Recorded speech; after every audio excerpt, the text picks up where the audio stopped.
Boa noite a todos. Sou o enfermeiro Fernando Macedo, faço parte da organização, juntamente com a enfermeira Ana Fonseca, que também está aqui presente, que irá falar logo a seguir a mim.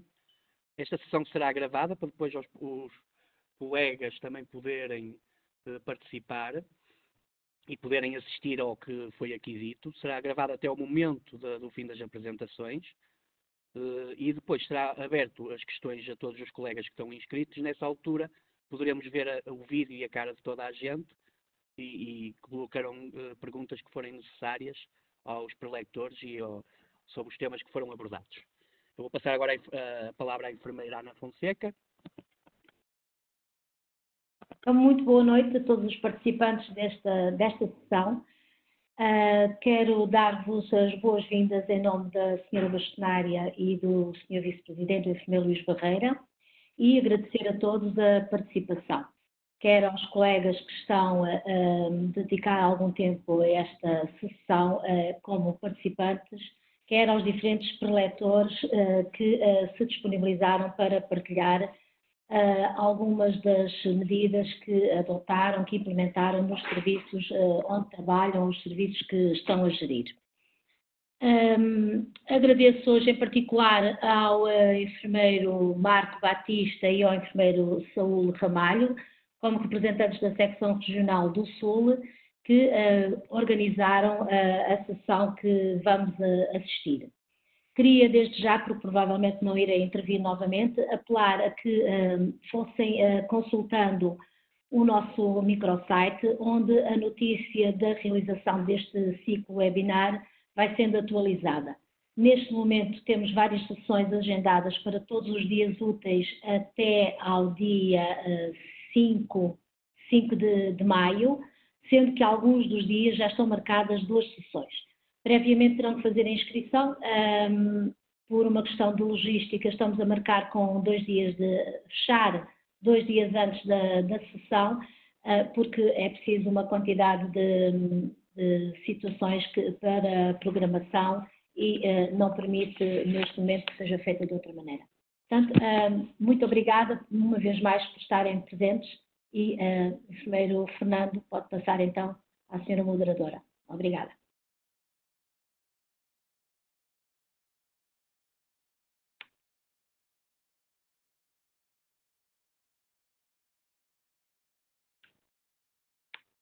Pode falar, enfermeira Angelina. Posso? Não, obrigada. Também boa noite. Tenho que, obviamente, dar as boas-vindas a todos os participantes e agradecer às pessoas que vão fazer as suas apresentações e que estão exatamente a participar neste evento. A iniciativa é muito bem-vinda da parte da Ordem dos Enfermeiros e, obviamente, que tem que se fazer um agradecimento e uma atenção especial a quem organizou todas estas sessões de webinar. Relativamente à ação que hoje estamos aqui a participar, que é exatamente sobre a organização e gestão dos serviços clínicos, está muito, incide obviamente numa área da gestão e num âmbito específico no que estamos a atravessar, que é a pandemia Covid. Obviamente que o aspecto da gestão, tanto a nível estratégico e operacional, que é exatamente a abordagem que hoje aqui vai ser feita, tem toda a importância e será, no fundo, vamos lá, o cerne do sucesso do combate a esta pandemia. E é isso que exatamente nós vamos, no fundo, aqui hoje acompanhar, é, no fundo, a experiência e a forma como, tanto a nível dos cuidados de saúde diferenciados e neste caso, com o exemplo de 2 grandes centros hospitalares, e depois a nível dos cuidados de saúde primários, onde, de facto, tem que estar a primazia àquilo que é a primazia da sua função junto da comunidade e, portanto, ser importante a abordagem e a forma como os cuidados de saúde primários, ao nível dos seus ACES e das suas diversas unidades funcionais, também se organizaram no âmbito desta pandemia e cujo impacto também depois tem, a nível subsequente, impacto no âmbito hospitalar em termos de conseguir também melhor organizar. E, portanto, nessa perspectiva e na perspectiva daquilo que tem sido a estratégia da Ordem no âmbito de o seu enfoque na área da gestão e na capacitação dos enfermeiros para essa área. Hoje estamos aqui e vamos iniciar esta apresentação com a senhora enfermeira Maria José Costa Dias, que é atualmente, há mais de um ano, enfermeira diretora do Centro Hospitalar Lisboa Central, é vice-presidente do Conselho de Enfermagem da nossa ordem. A sua experiência de gestora tem sido muito dividida entre a vertente pública e privada e é enfermeira gestora e tem doutoramento em Ciências da Enfermagem. E, portanto, ela vai abordar, no âmbito da gestão estratégica, a sua experiência a nível do hospital onde é enfermeira diretora, que é exatamente o Centro Hospitalar Lisboa Central. Depois vai fazer a sua apresentação o Sr. Enfermeiro José Abrantes, que é também membro do Conselho Diretivo da Secção Sul da Ordem dos Enfermeiros, é enfermeiro gestor da Medicina Intensiva do Centro Hospitalar, já me perdi aqui nas minhas cábulas da apresentação do enfermeiro José Abrantes, que esta apresentação está assim um bocadinho a custar a sair. E, portanto, é enfermeiro especialista, tem o título de enfermeiro especialista na área de reabilitação, tem a competência também diferenciada em gestão e trabalha no Centro Hospitalar Universitário Lisboa Norte e no Serviço de Medicina Intensiva e vai-nos, obviamente, desenvolver e partilhar connosco a sua experiência no âmbito da gestão deste serviço, da gestão da enfermagem. E depois, finalmente, iremos ter a enfermeira Cristina Valau, com a sua experiência na área dos cuidados de saúde primários, ao nível de uma unidade de saúde familiar do ACES Almada Seixal, e que exatamente também nos vai apresentar tudo aquilo que tem sido a experiência e a forma como esta área dos cuidados de saúde primários se tem organizado em termos da sua gestão. E passo a palavra à enfermeira Maria José Costa Dias. Obrigada.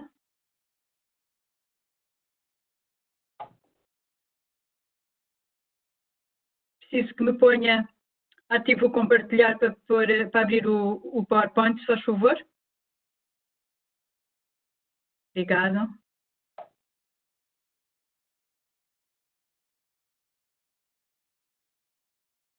Conseguem todos ver?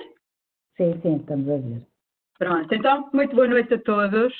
Muito obrigada à Ordem pelo convite que me endereçou para poder falar com todos vós que estão online sobre esta questão da organização e gestão dos serviços clínicos, porque, na verdade, isto foi um grande desafio para nós gestores, que não tínhamos experiência anterior deste tipo de situações e tivemos, no fundo, que nos reinventar para dar resposta a esta pandemia. Vou-vos apresentar o caso do Centro Hospitalar Universitário Lisboa Central e a forma como se organizou na resposta ao Covid. Na verdade, dizer-vos, cumprimentar também todos os preletores que fazem parte desta mesa e esta pandemia até nisto nos fez inovar nestas formas de dialogarmos e de conversarmos e de partilharmos experiências que são completamente inovadoras e para mim, devo dizer-vos que é a primeira vez que estou a participar também numa forma de apresentação que é diferente do habitual.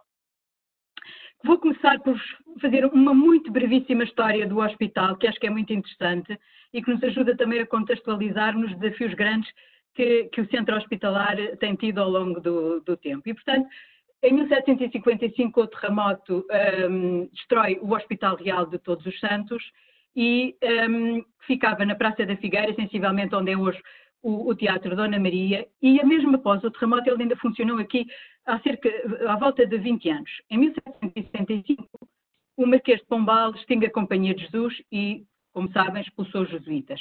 E na colina de Santana situava-se o Colégio Jesuíta de Santo Antão Novo, que era um edifício tão imponente como era na altura o Hospital de Real de Todos os Santos. E, portanto, este colégio não tinha sofrido grandes estragos com o terremoto e aconteceu aquilo que era óbvio à época. O colégio é entregue à administração do Hospital de Todos os Santos e dá lugar ao Hospital Real de São José.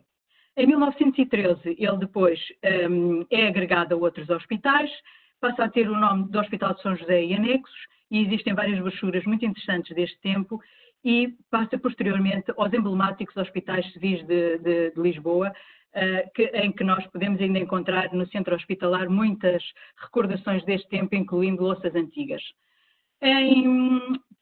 Foi agregando outros hospitais e chegámos a 2018, em que o hospital é reconhecido como centro universitário e passa a ser designado como Centro Hospitalar Universitário de Lisboa Central, e é hoje que assim é conhecido e é hoje a sua missão que tem nesta área.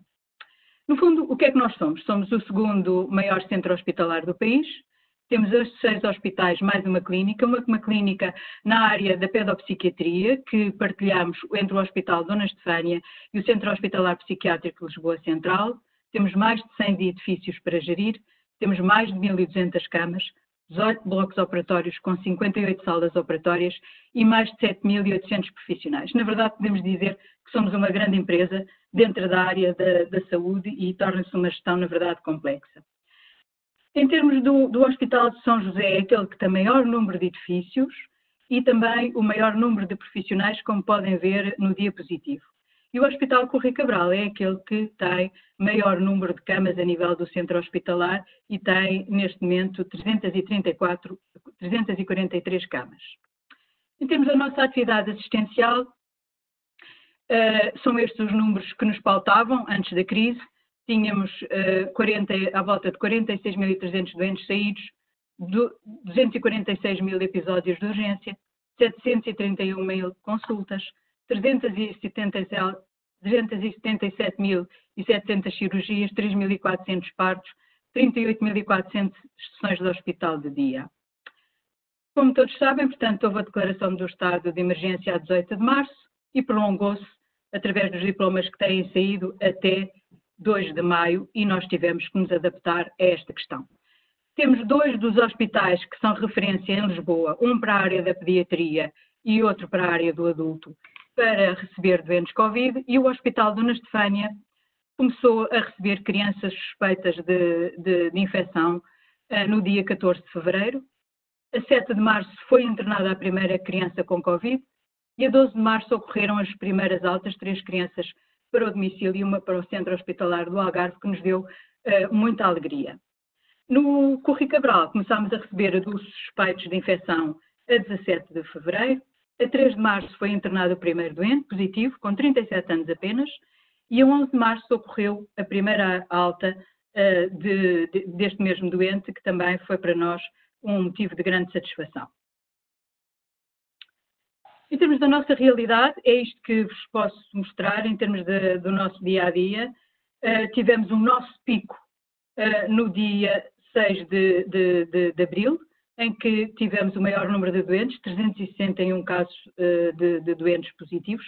Dizer-vos que a larga maioria dos nossos doentes estão no domicílio, portanto, como veem, na linha cinzenta, veem o número de doentes internados, portanto, no centro hospitalar, esta linha, e, portanto, o dia em que tivemos maior número de doentes foi no dia 5 de abril, em que tivemos 70 doentes internados, e a nível dos cuidados intensivos, portanto, o número máximo de doentes que tivemos foi 18 doentes e neste momento estamos com 15 doentes internados nos nossos cuidados intensivos. A nossa média de dias na UCI é de 10 dias, a média de dias com ventilação invasiva é de 9 e a média de idades dos nossos doentes, quer internados, quer nos cuidados intensivos, é 65 anos, o que nos dá realmente que pensar a todos nós que estamos nestas faixas etárias. Em termos dos doentes curados, temos 270 doentes já curados e temos 17 óbitos ocorridos, portanto, no centro hospitalar. Com esta situação toda, o que é que aconteceu à nossa procura?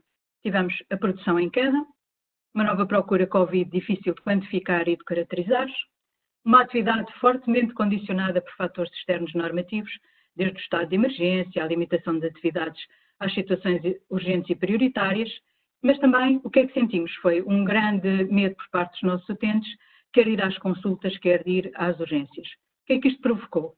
Provocou que tivéssemos nas sessões do hospital de dia menos 34% de atividade, uma taxa de ocupação no centro de menos 31%, tivemos menos 60% de urgências, o que foi bom, na verdade, menos 34% de consultas, e este número ficou com menos 74% porque recuperámos muito em termos de teleconsultas e, portanto, é neste momento a atividade maior que temos a nível das consultas e tivemos menos 64% de cirurgias.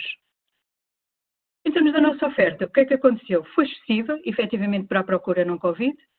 Tivemos que dar uma resposta à nova procura Covid, na ausência de cenários com risco de ser excessiva, deficitária ou adequada à nova procura. Na verdade, não sabíamos e tivemos que nos projetar em função apenas daquilo que ia acontecido em cada dia que passava no centro hospitalar. Até agora, consideramos que, na verdade, a resposta que temos tido e a oferta tem sido adequada às necessidades de quem procura. Como é que estruturamos a nossa resposta? Em termos de gestão estratégica, definimos um plano global de contingência, com diferentes fases, e coerente com planos setoriais posteriormente elaborados. Criámos um hospital dedicado a doentes Covid, o Hospital Correia Cabral, e criámos um hospital livre de Covid, que é o Hospital de Santa Marta. Fizemos a expansão e duplicação da capacidade de cuidados intensivos, extremamente importante para nós, e mantivemos e tentámos manter a manutenção da capacidade nos restantes hospitais. Apostámos numa forte componente comunicacional interna, com eixos de reconhecimento e transparência, e numa comunicação externa, privilegiámos os eixos de referência técnica e capacidade de resposta. Investimos numa liderança clara e presente, através do Gabinete de Situação, de Crise, constituído pelo CA, pela área do nosso Gabinete de Controle de Infecção, pela Infecciologia, pela Medicina Interna, Cuidados Intensivos e pelo Gabinete de Comunicação. Reunimos sempre 3 vezes por semana e nesta fase, em que as coisas já estão a acalmar, vamos passar já a reunir 2 vezes por semana. Em termos da gestão dos recursos, criámos uma base de dados para a inscrição de enfermeiros que voluntariamente, dentro do centro, atenção, se demonstraram disponibilidade para integrar as nossas equipes de urgência, das unidades de infecciologia e dos cuidados intensivos. Fizemos, após este levantamento, uma mobilização interna de recursos para reforço da área da urgência, da infecciologia e dos cuidados intensivos. Capacitámos profissionais em várias áreas para prestar cuidados a doentes Covid, quer através de formação online, quer através de formação em contexto de prática clínica. Dedicámos equipas para atendimento de doentes Covid a nível da urgência, dos laboratórios, dos blocos operatórios, do internamento e criámos um posto avançado de colheitas.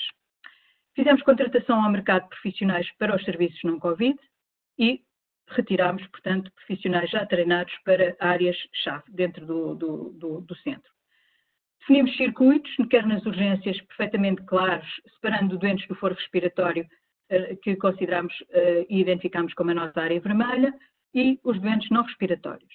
Fizemos a organização do trabalho redundante e segmentada, com equipas em espelho, desvazamento de horários, não cruzamento ou circulação de elementos entre as equipes, e fizemos uma aposta muito forte em formas de trabalho para diminuir a exposição, nomeadamente a nível do teletrabalho. Em termos da gestão de estruturas, fizemos uma alteração da afetação dos espaços das nossas atividades assistenciais dedicadas aos doentes Covid, circuitos dedicados na urgência, salas de bloco operatório dedicadas e quartos de internamento para isolamento também de doentes dedicados. Fizemos instalação de pressão negativa numa sala operatória do bloco do ambulatório do Hospital Correia Cabral e devo dizer que até ao momento já fizemos, portanto, 2 cirurgias urgentes, que é para isso que este bloco funciona, em 2 doentes Covid internados no centro hospitalar. Fizemos a alteração da organização das salas de espera, dos refeitórios e outros espaços comuns, com redução da capacidade e proteção física dos profissionais. Em termos da gestão de equipamentos e materiais, fizemos uma gestão extremamente cuidadosa e centralizada dos equipamentos de proteção individual, em articulação estreita com a nossa área do PPCIRA, um controle a nível das unidades com responsabilidade exclusiva nos enfermeiros gestores e controle total sobre estes EPIs e uma procura alternativa de fornecimento ao mercado que felizmente conseguimos encontrar e que nos tem estado a dar uma grande ajuda na aquisição, que tem sido complexa. E fizemos uma identificação de necessidades de equipamentos sem tentar, obviamente, cair em excessos que todos mais tarde iremos pagar. Em termos de gestão da atividade, como já referi, fizemos circuitos definidos nas urgências, separando os doentes, quer do foro respiratório e do não respiratório. Criámos áreas de espera para doentes com necessidade de internamento que aguardam o resultado de testes, e já foi numa segunda fase, porque todos os doentes que vão para o internamento têm primeiro que fazer o teste para sabermos qual é o seu status e, portanto, tivemos que criar uma área dedicada para estes doentes aguardarem o resultado do teste antes de seguirem para o internamento. Tivemos que garantir a capacidade de resposta aos doentes Covid, tendo apenas por base a nossa experiência de outros países. E que já estavam mais adiantados no tratamento e na resolução deste tipo de questões. Tivemos que garantir a atividade não Covid, urgente, muito prioritária e continuar a ser assegurada. A questão dos cuidados intensivos foi para nós um fator essencial e tivemos que criar na área dos cuidados intensivos uma área para doentes não Covid. Garantir que a atividade não Covid, ainda que cumprindo regras de distanciamento social, fosse o menos afetada possível através de uma forte aposta em teleconsultas e na distribuição de medicamentos através da farmácia comunitária, que vos devo dizer que tem sido um sucesso e que penso que não voltaremos atrás. Em termos de gestão da atividade, fizemos uma plataforma de alojamento para os nossos profissionais que pretendiam não regressar aos domicílios. Fizemos o fornecimento de refeições aos profissionais que exercem funções nas unidades Covid. Criámos uma linha de apoio ao profissional, quer na vertente emocional, quer na vertente técnica. Criámos um microsite dedicado para informação exclusiva à pandemia. Fizemos um reforço muito significativo da equipe de serviço de saúde ocupacional, que foi extremamente importante. Fizemos a aquisição de fatos de circulação de cores diferentes para correta identificação dos circuitos. Criámos comunicados semanais de informação para todos os profissionais. E, neste momento, já estamos a trabalhar no plano de retoma da atividade, que está já a ser preparado e discutido e no qual estamos já a investir. Como é que nos adaptámos a esta experiência? Em termos da experiência externa, a criação de hospitais dedicados ao tratamento de Covid foi identificada noutros países como uma prática com resultados positivos. E, na verdade, a estrutura do SUC permitiu-nos adotar esta prática e achamos que foi benéfica.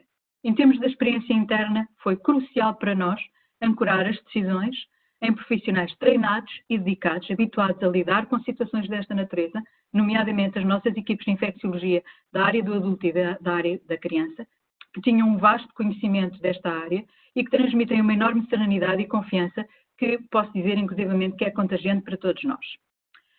Em relação aos profissionais, na verdade, tivemos que lidar com diferentes tipos de profissionais. Tivemos aqueles que queriam fugir o mais rapidamente possível, os que estavam prontos para tudo, para dar o peito às balas, os que sabem tudo, os que não sabem nada, os que acham que a situação não lhes diz respeito, mas a grande maioria estava preocupada e sabe que esta era provavelmente a missão da sua vida e ajudámos a todos a dar resposta a esta situação. Mas com todos, na verdade, a opção foi a comunicação, envolvimento e transparência, mas também o cuidar dos nossos profissionais, que eram para nós a nossa grande chave para o sucesso. O que é que eu aprendi com o Covid? Que a nossa saúde é um valor supremo. Temos necessidade, nestas fases, de ter uma liderança consistente e muito clara e objetiva. Temos que ter capacidade rápida de resposta e não podemos deixar o tempo passar. Aprendi a respeitar o isolamento social, que vos digo que é verdadeiramente um grande esforço para mim. E considero que é extremamente importante termos informação fidedigna para podermos realmente trabalhar com segurança. E é isto, basicamente, que vos queria transmitir. Deixo-vos aqui este diapositivo final com um desenho feito pelos meus netos, que é a parte que me tem gostado mais, é este distanciamento social dos meus netos, e com este desenho que eles mandaram para eu pôr no meu gabinete, a dizer que vamos todos ficar bem. Obrigada.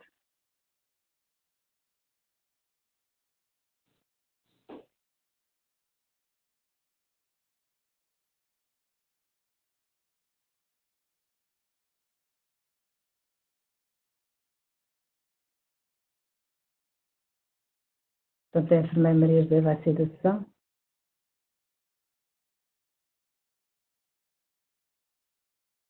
Carregue no X para desligar o PowerPoint. Exato.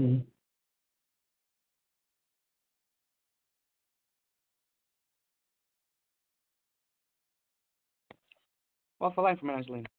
Pronto, e agora agradeço à enfermeira Maria José pela sua apresentação, foi muito elucidativa relativamente a este grande centro hospitalar e agora passava a palavra, sem mais demora, ao Sr. Enfermeiro José Abrantes para exatamente falar da sua experiência em termos de gestão operacional de um serviço de medicina intensiva no outro centro grande hospitalar de Lisboa.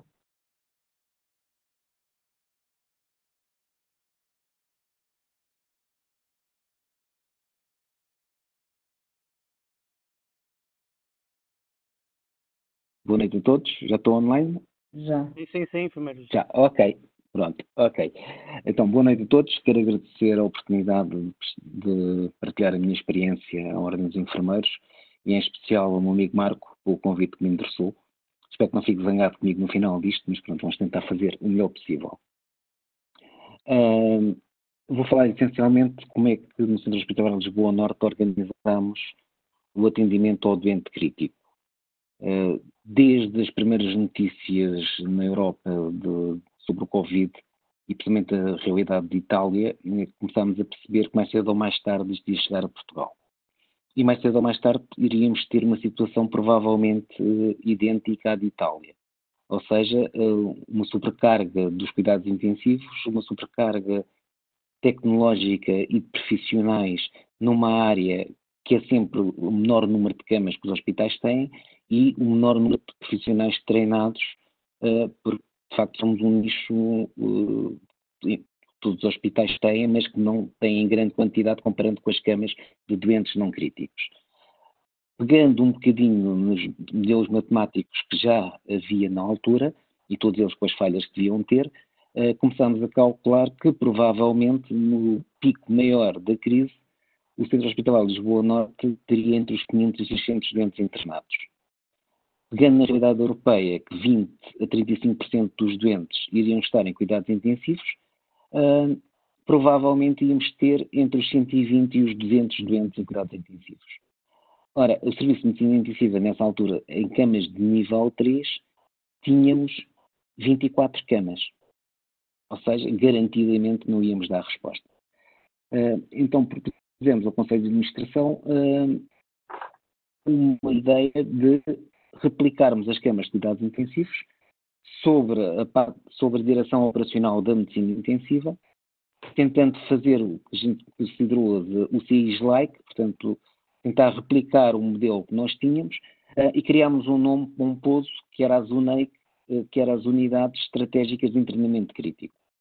O primeiro passo foi tentarmos ver dentro do hospital espaços contíguos àqueles onde nós já existíamos, para facilitar os profissionais de poderem deslocar e dar apoio à porta do lado, e também quais eram os locais que já teriam algumas condições técnicas que facilmente ou com menos custos pudessem ser convertidas em unidades like. Com base nisso, criámos 3 fases de intervenção com a identificação dos serviços. A primeira foi o nosso serviço de medicina intensiva do piso 3. No espaço de 4 dias passou de 4 camas de nível 3 para 8 camas de nível 3.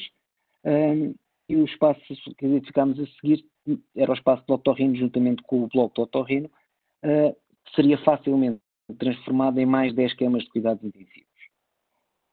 Tudo estava a correr relativamente bem, tínhamos a unidade de isolamento respiratório como travão, quer do doente provavelmente Covid, quer no doente Covid, tinha um quarto de isolamento respiratório, que podiam servir para as duas vertentes, e que servia um bocadinho de tampão à entrada nas unidades de cuidados intensivos.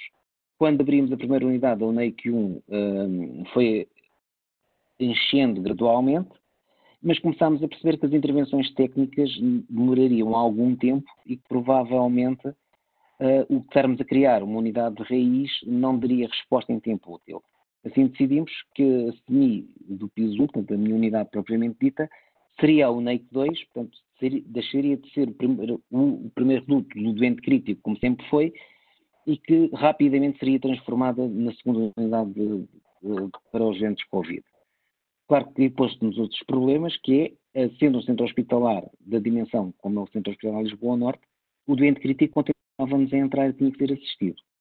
Portanto, começámos a criar, primeiro dentro da medicina intensiva, tínhamos a unidade de neurocirurgia, que foi onde ficou o reduto do doente crítico, e começámos logo a pensar daí para a frente, quando nós tivéssemos que entrar a medicina intensiva em unidades de Covid, qual é que era a unidade a seguir onde ficaria o doente crítico, de modo a não afetarmos a assistência do doente crítico não Covid, que continuava a entrar todos os dias. Com base nisso, fomos identificando serviços, foi feita toda a intervenção técnica necessária, nomeadamente a nível de rampas de gases e de energia elétrica, escolheu-se essencialmente serviços em contiguidade dos locais onde nós já estávamos, por facilidade, e fomos abrindo gradualmente. Na primeira fase, estava planeada 8 unidades UNEIC, que daria um total de 73 camas críticas para a primeira fase. Felizmente as coisas começaram a correr bem, os doentes críticos e os doentes internados com Covid foram diminuindo, mas o que é facto é que quando abri no piso 1, das 11 camas enchi 5 nas primeiras 2 horas. E quando abrimos a UNEIC 3, que tem 10 camas, mas abriu inicialmente só com 7, abrimos logo com 5 doentes. Portanto, a ideia que nós estávamos a ter é que isto, rapidamente, o tempo que se demorava a fazer as intervenções estruturais versus a pressão de doentes críticos para entrar, mais cedo ou mais tarde, iríamos atingir uma situação de ruptura. Então, a nossa unidade de neurocirurgia foi logo planeada para ser convertida em unidade de Covid no espaço de 2 horas, ainda continua neste momento como unidade de doente crítico, mas em 2 horas é transformada em unidade Covid, caso as intervenções técnicas não consigam ser feitas em tempo útil. Felizmente, neste momento a pressão tem sido um bocadinho menor. Eu hoje tenho 59 doentes internados no centro hospitalar, dos quais 23 em cuidados intensivos. Tenho uma unidade há 15 dias pronta para abrir, que ainda não abriu, porque felizmente ainda não foi necessário colocar doentes críticos com Covid dentro dessa unidade. Nas aberturas começámos a perceber de alguns problemas. Estávamos a pensar que o aspecto técnico era o mais difícil, ou seja, as intervenções estruturais iriam demorar mais tempo do que estava previsto, como é normal nas obras portuguesas, né? Quando nos diziam 5 dias, seriam 15. Quando nos diziam que por pressão negativa, então me diziam que era impossível, conseguiu-se fazer, mas quando diziam que em 2 dias estava feita, calculávamos que seria em 10, mas não tudo, até tudo correu bem. Os prazos foram cumpridos, tudo estava a correr muito bem, começou a aparecer outra contingência, que é a disponibilidade de equipamentos. O facto de em Portugal o Covid ter chegado mais tarde do que nos outros países da Europa, teve vantagens que podemos aprender com os outros, mas teve uma grande desvantagem. O mercado já não tinha nada para entrega. Portanto, quando nós queremos procurar ventiladores, quando queremos procurar monitores, as firmas dizem-nos, melhor das hipóteses, final de abril, final de maio. Portanto, nós até a UNEIC 4, que ainda não abriu, felizmente porque não foi necessário, ainda conseguimos, com recrutamento de equipamento interno, de a conseguir abrir. Portanto, começámos a perceber que a estratégia de recrutamento de espaços na parte de obras seria fácil, mas que na parte de equipamentos podíamos ter alguns reveses pelo caminho, porque não dependia da vontade de ninguém, porque o mercado não tinha equipamentos para entrega.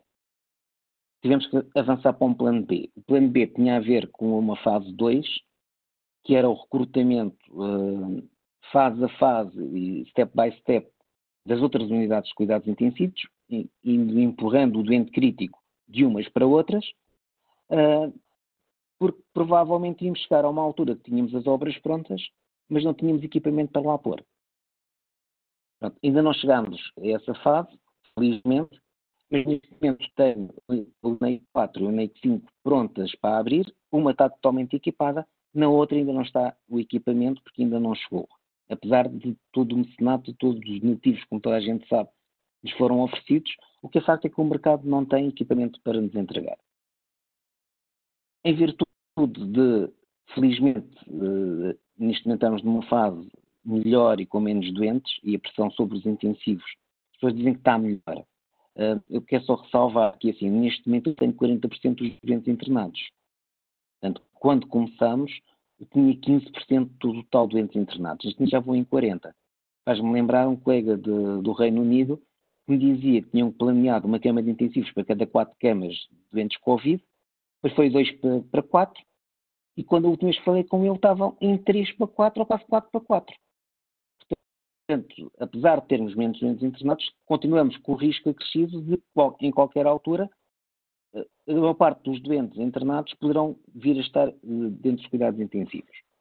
Felizmente, neste momento as coisas estão melhores e, por enquanto, estamos a respirar um bocadinho de alívio com as medidas que foram tomadas de restrição, porque, de facto, o número de doentes tem diminuído a todos os níveis.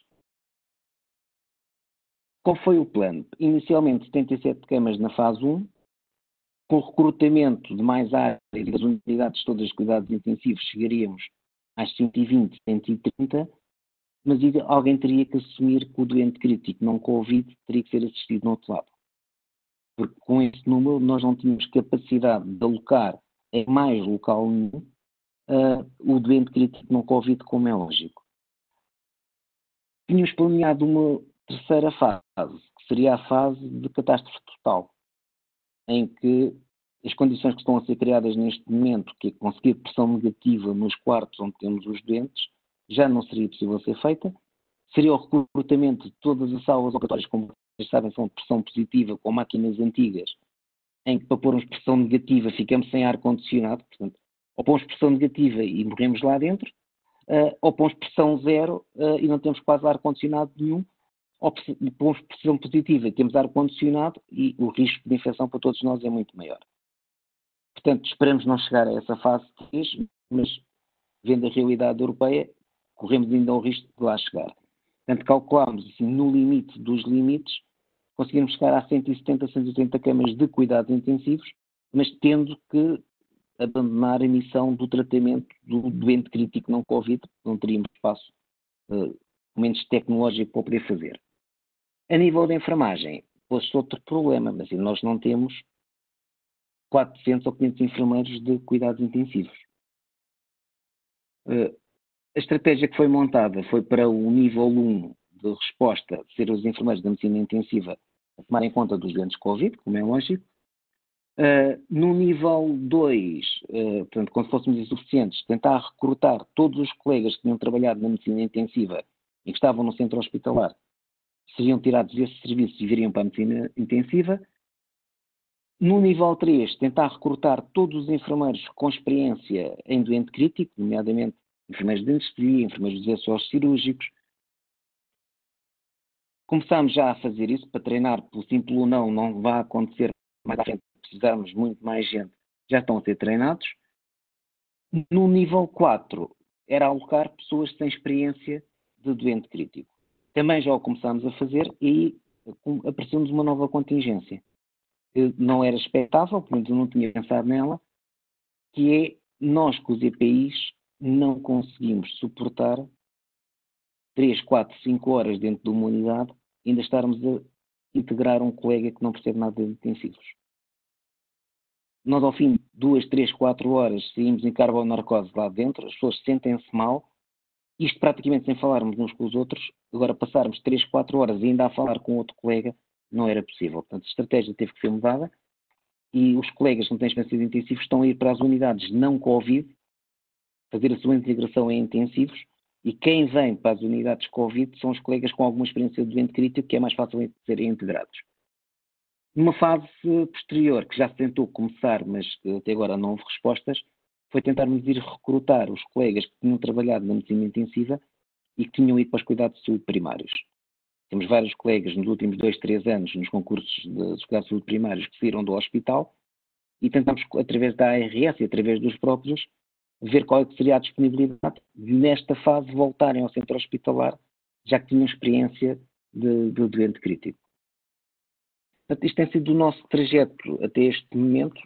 Houve alturas que fiquei muito preocupado, porque quando abriu a unidade, 50% da lotação estava ocupada, e começava a pensar, o tempo que vai demorar as obras da próxima unidade, já não vou chegar a tempo, portanto vou ter doentes para ventilar sem ter espaço para os meter. Portanto, tínhamos sempre um plano B, que era a unidade de doente crítico, não Covid, que era convertida no espaço de 2 horas e passávamos os doentes para outra unidade. Portanto, em todas as unidades que íamos abrindo, tínhamos sempre um plano B de uma unidade que era a nossa, que estaria pronta a entrar em cena quando fosse preciso. Para ajudar aos colegas que não trabalhavam na medicina intensiva, também foi criado um documento de modo a quem se quisesse ir preparando com as áreas-chave em que se deviam ir preparando para tratar destes doentes, e também foi feito outro documento, ao fim e ao cabo, com os procedimentos a realizar no início de cada turno, para terem uma ideia do que era vitoriosa com a unidade de Covid, e depois, basicamente, na avaliação sequencial de um doente crítico baseado no ABCDE. Portanto, tentamos criar algumas regras do jogo para facilitar quem não estava habituado a trabalhar neste mundo, rapidamente conseguir perceber a nossa maneira de pensar e de agir, de modo a que a integração fosse muito mais feita. E pronto, basicamente foi essa a nossa experiência. Neste momento, a única unidade que está cheia é a minha. Portanto, das 11 camas tenho 11 doentes, 2 deles em ECMO. Tínhamos mais outro problema, somos no centro de ECMO, tal como no centro de Lisboa Central, que se punha outro problema. A expertise está baseada essencialmente no meu serviço. E o que é que ia acontecer quando tínhamos um doente em ECMO, noutra unidade de Covid, ou, nomeadamente, numa unidade não Covid, que neste momento tem um doente crítico. Teve que arranjar uma estratégia que desse para o primeiro doente e que desse para todos, que é fácil, assim, em caso de necessidade, o enfermeiro do meu serviço vai para o doente em ECMO e esse serviço manda um enfermeiro para a unidade onde saiu o primeiro enfermeiro. Porque neste momento eu tenho doentes em ECMO em 4 unidades do centro hospitalar. E, portanto, só é possível, de facto, com a permuta dos colegas de um sítio para o outro. E pronto, espero que, queria só ver se eu agora consegui mostrar aqui rapidamente, porque nada melhor do que as imagens para se perceber. A ver se isto abre, eu penso que sim.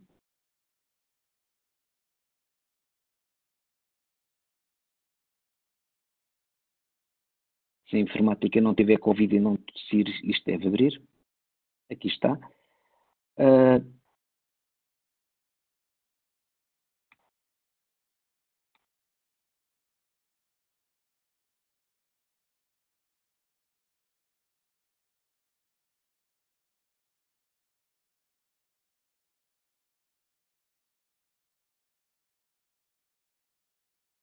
Ok. Isto é entrada dentro da LNAIC 2, portanto, deste lado a entrada para a zona amarela, deste lado a entrada para a zona vermelha. Uma imagem dentro da unidade, nós é uma unidade de open space com 11 camas. Conseguimos garantir a pressão negativa com filtragem. O ideal era pelo menos 5.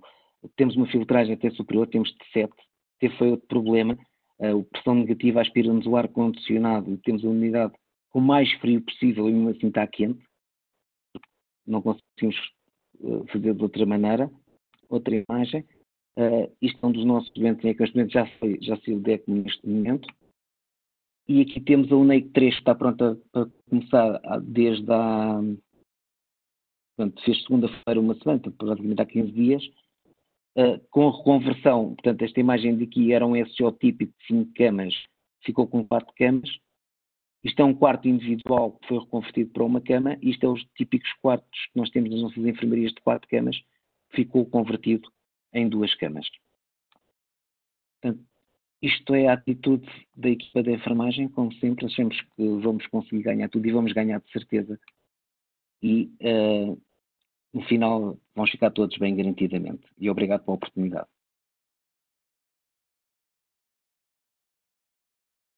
Angelina, a palavra é tua. Então vá. Obrigada, enfermeira José Abrantes, pela sua participação e apresentação. E agora passava a palavra à senhora enfermeira Cristina Valau, exatamente na expectativa que a melhoria da organização da unidade ACES onde trabalha contribua exatamente para, e o reforço que se deve fazer nos cuidados primários possa ter, de facto, tradução naquilo que nos vai apresentar, porque isso também será uma mais-valia para a área hospitalar. Boa noite. Boa noite a todos os presentes. Obrigada à Ordem pelo convite, especialmente ao Marco, que me endereçou este convite para a participação. E sim, eu vou dar um bocadinho a conhecer a preparação das unidades de saúde na comunidade no contexto da pandemia Covid-19. Tendo em conta aquilo que já ouvimos falar um bocadinho do que se passa nos hospitais, os cuidados de saúde primários tiveram uma enorme preocupação, acima de tudo, de tentar diminuir a afluência das pessoas ao serviço de urgência, naqueles casos que eram mais os da prioridade de triagem verdes e azuis, que não tinham nenhuma emergência, que era importante que as pessoas não fossem, digamos que, entupir os serviços de urgência. Portanto, houve uma necessidade muito grande de uma reestruturação das diferentes unidades, dos cuidados de saúde primários, para todos nós nos podermos adaptar a esta situação. Inicialmente, aí por volta de 10 de março, começaram por ser aprovados os planos de contingência das várias unidades que existem. O meu ACES, como a enfermeira Angelina já disse, é o Almada Seixal. Eu pertenço a uma unidade de saúde familiar no Pragal, que pertence à Almada. É desta realidade que eu conheço que irei falar. E, portanto, nesta forma em que, a 18 de março, depois, quando foi decretado a emergência nacional em relação à pandemia, houve ali uma necessidade de todos nós nos reorganizarmos. Começámos rapidamente a estabelecer circuitos de áreas distintas, a doença aguda, a doença respiratória e as outras atividades que tinham que funcionar na altura, que eram outros assuntos de grávidas, diabéticos e outras vigilâncias de outros assuntos. Só que depois, com o evoluir da pandemia, foi necessário, já com a fase de mitigação por volta de 26 de março, fazer-se a abertura de 2 unidades que são os ADCs da comunidade, que são áreas dedicadas ao Covid. A minha unidade, a unidade do Pragal, já tinha os circuitos todos muito bem definidos, também fizemos zona vermelha para a zona de doença aguda respiratória, zona verde para outros assuntos. Era um local de fácil acesso à população, era uma unidade que tinha características, segundo a direção do nosso ACES, para poder servir de atendimento ao doente Covid, e então transformou-se num dos ADCs. O outro foi feito na Torre da Marinha e é o que serve o Conselho do Seixal. Estes ADCs da comunidade são compostos por equipas de saúde, médicos, enfermeiros e assistentes técnicos, que são equipas dedicadas apenas ao Covid. Foram equipas que se voluntariaram para formar, foram profissionais que se voluntariaram para formar estas equipas, e são eles que estão dedicados só durante este tempo lá. Estas equipas, portanto, estão nos 2 ADCs, e eu posso mostrar aqui um bocadinho como é que foram distribuídos a nível de espaço, porque depois nós, o restante da equipa que funcionávamos lá, tivemos que ir ocupar outras unidades. E vou mostrar aqui um bocadinho para verem como é que ficou o ADC da Almada.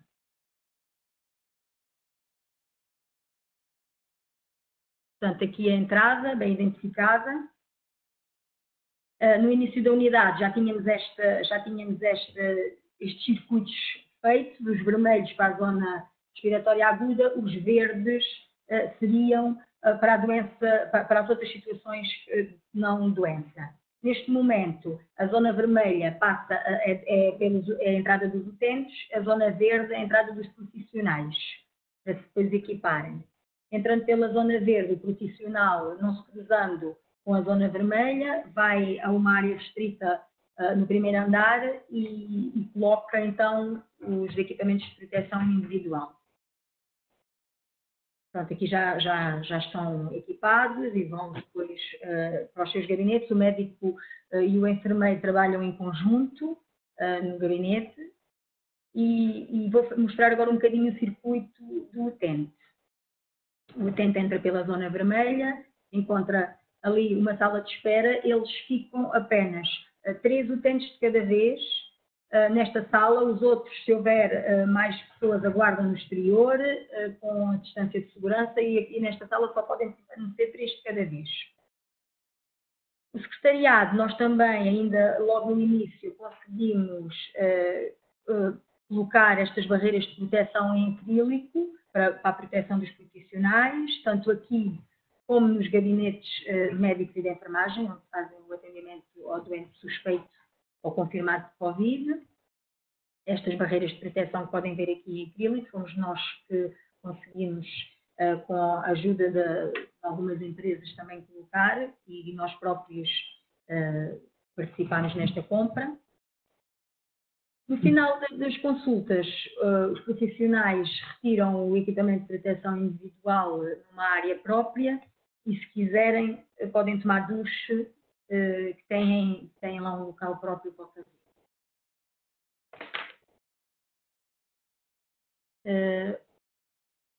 Deixa-me só aqui terminar esta parte.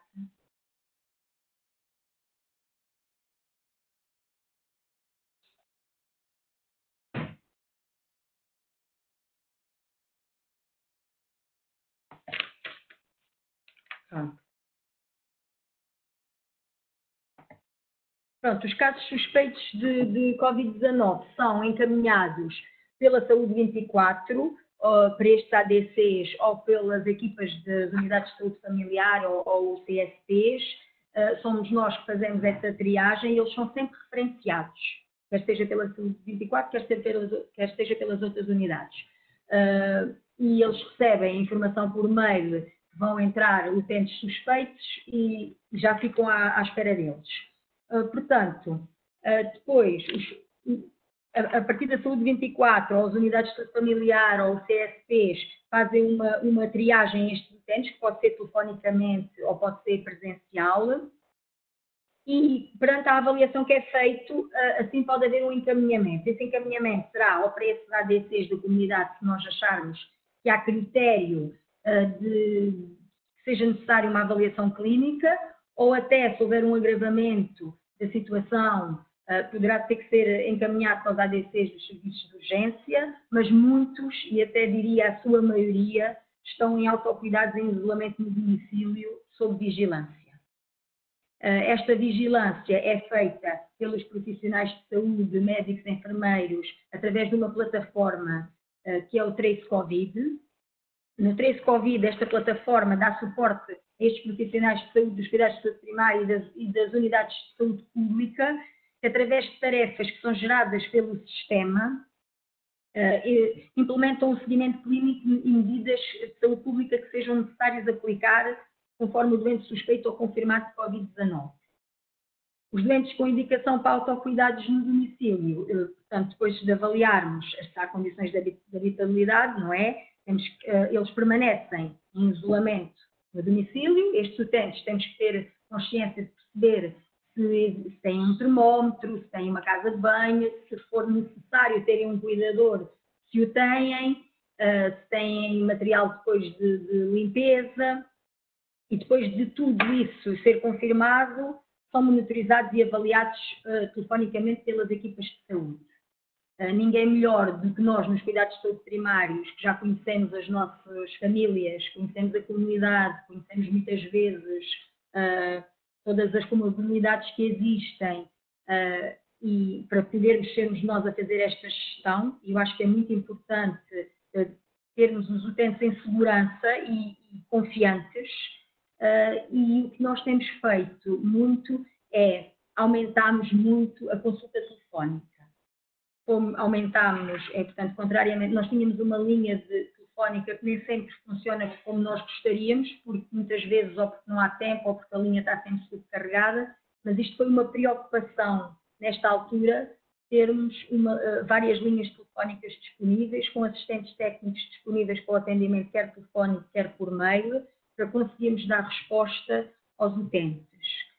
E então a nossa consulta telefónica aumentou substancialmente. Fazemos consulta de enfermagem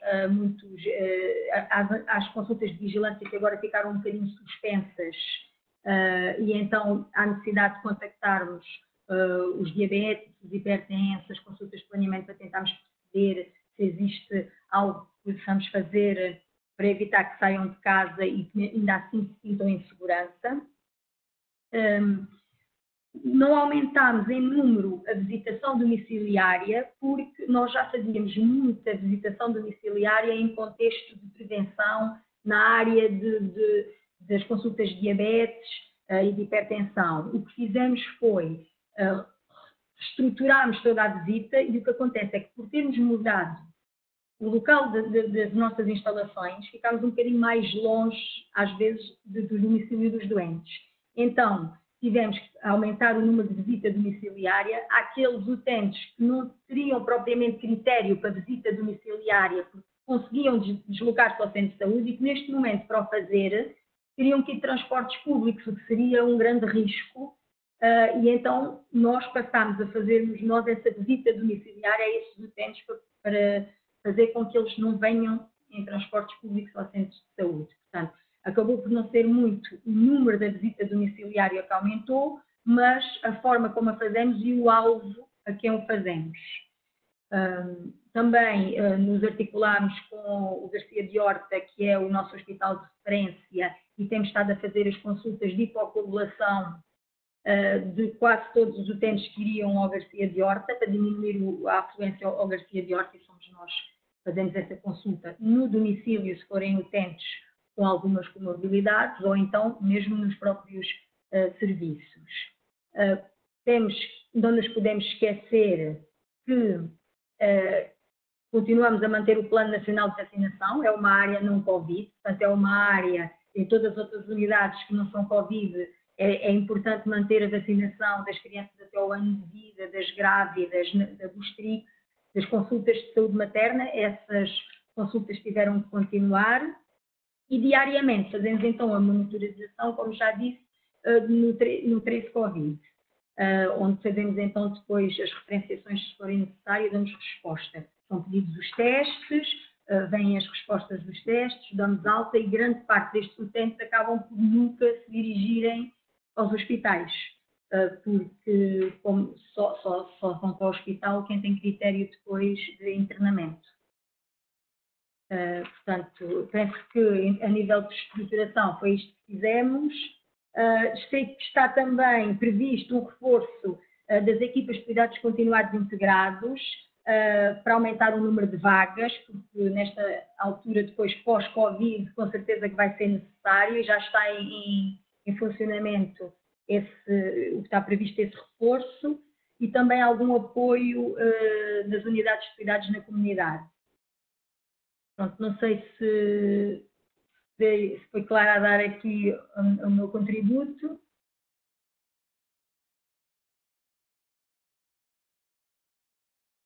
E passo, se calhar, aqui a palavra à enfermeira Angelina. Não sei se querem fazer alguma pergunta.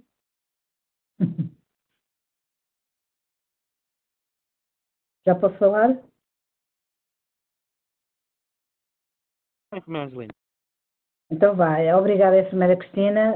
Obviamente que eu penso que foi clara a sua apresentação. Eu, neste momento, e é essa parte que o enfermeiro Macedo agora vai, obviamente, gerir, que é exatamente abrir aqui esta participação a todos os nossos colegas que o queiram fazer, através de perguntas que eu, desde já, peço que se centrem no âmbito muito específico daquilo que foi apresentado e lançando algumas dicas no sentido de, talvez, fazer uma ressalva que, tendo em conta toda a experiência até agora vivida, e que exatamente começou em inícios de março e depois de forma muito mais concreta a quando do início do estado de emergência a 18 de março e depois sucessivamente até à presente data, que se vai prolongar até 2 ou 3 de maio, e de facto que nos obrigou a toda esta reestruturação e alguma capacidade de tomada de decisão que, como algumas pessoas que fizeram nas suas apresentações, demonstraram que foi muito na base de tentar construir os cenários mais dramáticos da situação, numa perspectiva de termos uma capacidade de antecipar tudo aquilo que podia ser complexo e, de certa maneira, de nos trazer algum problema na forma de reestruturar os serviços, os recursos, etc. E, portanto, eu penso que é um bocadinho, às vezes, nestas situações mais adversas, que nós conseguimos, no fundo, demonstrar que a nossa capacidade de sermos visionários e encontrarmos as melhores soluções. a minha grande expectativa como enfermeira também no contexto desta crise é que agora sejamos capazes, num curto espaço de tempo, de iniciarmos e pormos em marcha o tal plano de retoma que a Sra. Enfermeira Costa Dias falou e que eu penso que neste momento é de extrema necessidade que se faça, mas de uma forma que consigamos estar constantemente alertas e em condições para exatamente fazer face à imprevisibilidade que continua a ser esta pandemia e da forma como ela se vai comportar nos serviços de saúde, mas sermos capazes de exatamente olhar com a devida atenção para os outros utentes, perceber alguns fenómenos que se estão a passar, que são interessantes, nomeadamente em termos do afluxo aos serviços de urgência, e de nos interrogarmos relativamente a alguns fenómenos que acontecia, nomeadamente em termos de número de internamentos, etc. E nessa base conseguirmos realmente fazermos essa retoma, reorganizando os serviços, tirando as devidas conclusões, provavelmente para nesta reorganização conseguirmos tomar as melhores decisões e um bocadinho nessa perspectiva que eu achava que agora podíamos abrir um bocadinho o debate, talvez mais na perspectiva de face àquilo que vivemos, como é que podemos perspectivar de facto o futuro, que é um futuro que não pode ser só centrado, obviamente, no Covid. O nosso sistema de saúde, e nomeadamente o Serviço Nacional de Saúde, tem que se centrar em todos os cidadãos, independentemente das suas necessidades de saúde serem Covid ou não Covid. Até porque penso que esta demasiada centralidade do Covid nos pode depois trazer, mais tarde e a curto prazo, graves problemas a nível de outros problemas de saúde, e chamava agora a atenção a nível dos cuidados de saúde primários exatamente para a questão da vacinação, que eu penso que é exatamente extremamente importante que as pessoas não deixem de continuar a promover e a desenvolver o plano de vacinação, até porque corremos o grave risco de outro tipo de surtos, e no âmbito do acompanhamento de todos aqueles doentes que nós sabemos que existem e que estão na comunidade e que precisam de um grande acompanhamento exatamente para não irem para o hospital. Portanto, acho que o grande desafio não é só nas unidades hospitalares, é também nos cuidados de saúde primários, e espero que não se vá buscar enfermeiros aos cuidados de saúde primários, que haja outro tipo de estratégias.